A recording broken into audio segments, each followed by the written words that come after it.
By every stretch of the word, Marcus Garvey, known to many as the Black Moses or the Black Tiger, was a revolutionary. And even decades after his death, Marcus remains one of the most influential black leaders the world has ever seen.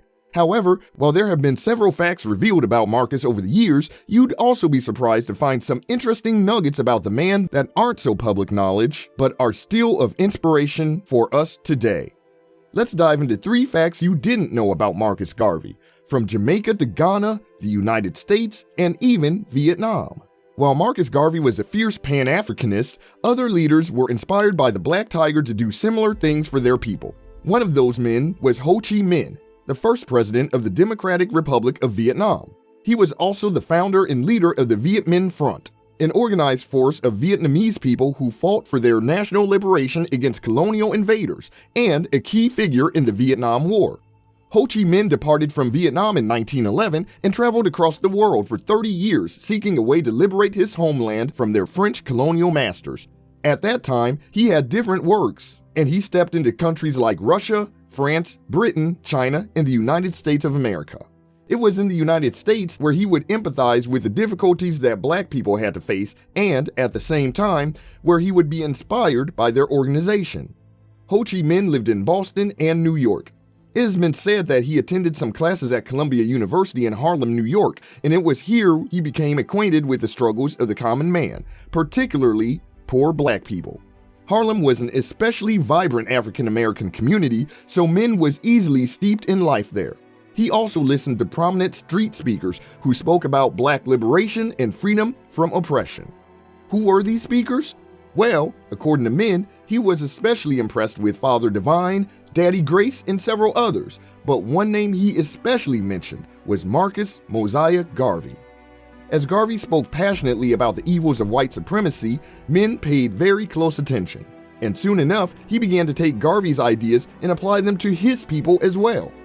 Indeed, the time that Ho Chi Minh lived in New York seems to coincide with the first years of the Universal Negro Improvement Association, or UNIA, an African Communities League. Although it was founded in Jamaica, its headquarters were moved to Harlem between 1916 and 1918. Through his organization, Garvey was able to spread his message of black liberation and independence, while also embarking on different projects and outreach programs that would help bring this message to fruition. Ho Chi Minh was present at a few UNIA meetings and witnessed the purpose and growth of Marcus Garvey's works.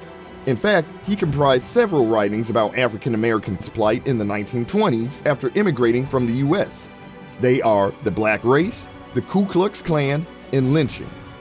Decades later, when he returned to Vietnam in 1941, Minh used what he had learned about Garvey's strategy for approaching imperialist systems to build strategies for his own country's liberation.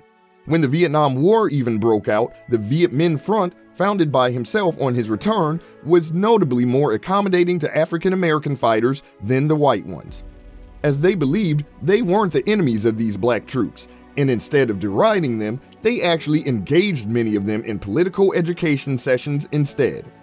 Revolutionaries think alike, and in the case of Ho Chi Minh, much of his revolutionary work was indeed inspired by Marcus Garvey. But Ho Chi Minh was not the only one. How about the influence of Marcus Garvey on another revolutionary who was also the first president of his recently independent nation? When it comes to Pan-African luminaries and activists, there are only a few people who are as prominent as Kwame Nkrumah. The first prime minister and president of Ghana, Nkrumah was one of the leading voices that led to the country's independence in 1957. And even after Ghana became its own free country, Nkrumah continued to lead it through development, both socially and economically. The UNIA, founded by Marcus Garvey, had chapters in Africa, the Americas, Europe, the Caribbean, and more, espousing the ideology of psychological improvement that would lead to, quote, Africa for the Africans at home and abroad, end quote. And all through the early parts of the 20th century, Garvey and the UNIA continued to spread these messages far and wide through literature, speeches, and public demonstrations. Nkrumah was a younger man when the UNIA was in its heyday. Through many of Garvey's speeches, a young Nkrumah was able to become filled with the ideals of liberating his people and making them self-determinate. Actually, the ideas of people such as Marcus Garvey and W.E.B. Du Bois were exposed to him when he was preparing to be a school teacher in Accra, Ghana.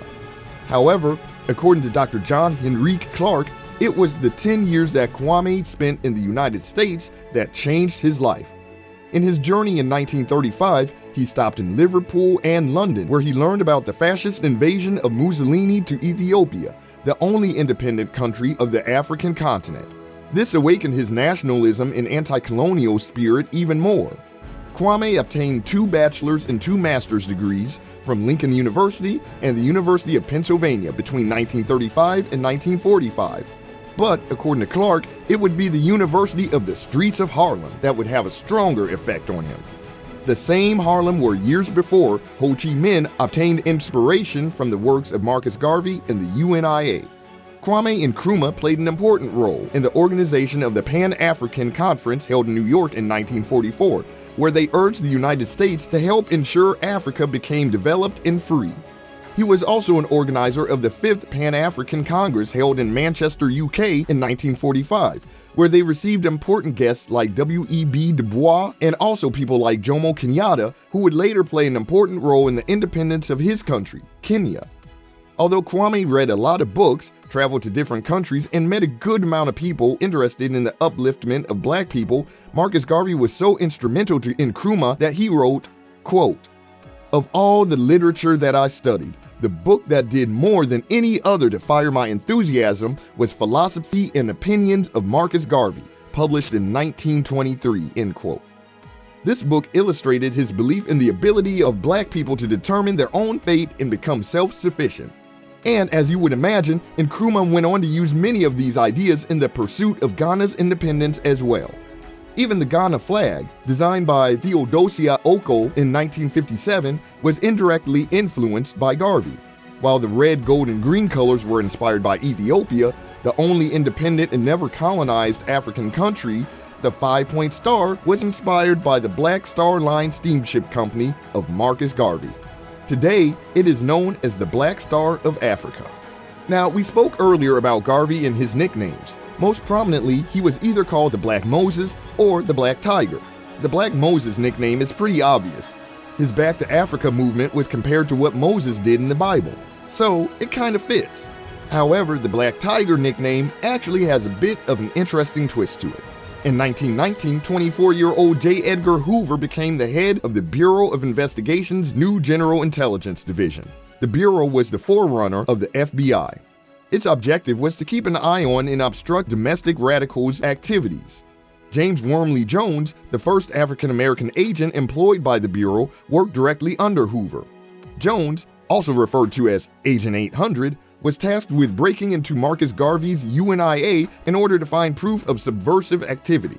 J. Edgar Hoover and his bureau charged Marcus Garvey with mail fraud in 1919. The prosecution stated that he had advertised the sale of stocks in a new ship called Orion, even though the Black Star Line didn't own the ship yet. In 1922, Garvey was indicted by the U.S. government, but the trial did not start until 1923. While Garvey had been advised to plead guilty by his attorney, he refused, dismissing his counsel and representing himself instead. The trial went on for more than a month, with Garvey doing his best despite not having any formal legal training. Marcus Garvey was found guilty and sentenced to 5 years in prison. In a speech given by Garvey after the trial at Liberty Hall in New York City in June of 1923, he says, quote, "Among the many names by which I have been called, I was dubbed by another name a couple of days ago." The district attorney, in his passionate appeal to the gentlemen of the jury last Friday, cried out, "Gentlemen, will you let the tiger loose?